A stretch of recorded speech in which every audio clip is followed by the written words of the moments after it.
Hi everyone, my name is Laurel, and today I just wanted to take a little time and show you a very quick and easy fun project you can do at home with your children. It's called natural dyeing. Some of the items you will need for this project are going to be a dye pot and a dye spoon, which you will only be using for dyeing, pH neutral detergent, or any natural detergent is going to be pH neutral. Some fun extra items that we're going to be using for dyeing are going to be turmeric, which you can find in your spice cabinet,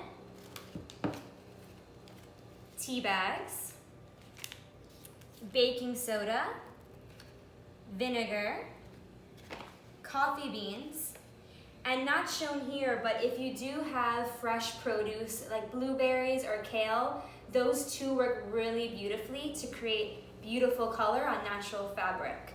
And then of course the last item you will need is natural fabric, preferably 100% cotton. Silk or wool works really good for natural dyeing. The first step of natural dyeing is always going to be pre-treating your fabric to get it ready for the dye process. For today, we're gonna go with a very simple route when it comes to doing natural dyes.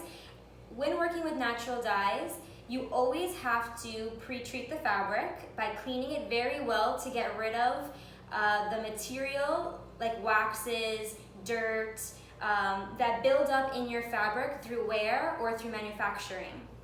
How you go about doing the cleaning process is you need your pot, your dye spoon, tap water,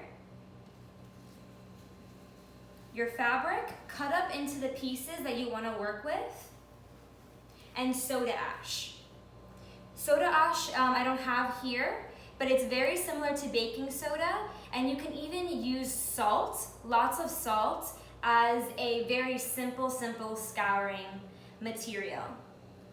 What you need to do is take your pot, fill it with enough water to submerge your materials, put in soda ash, usually up to about 3 teaspoons per pound of fabric, and let it sit into the water and simmer on a lower temp for about 2 to 3 hours. Once that process is done, you can go ahead and rinse your fabric, and we can go on to the next part of dyeing your fabric.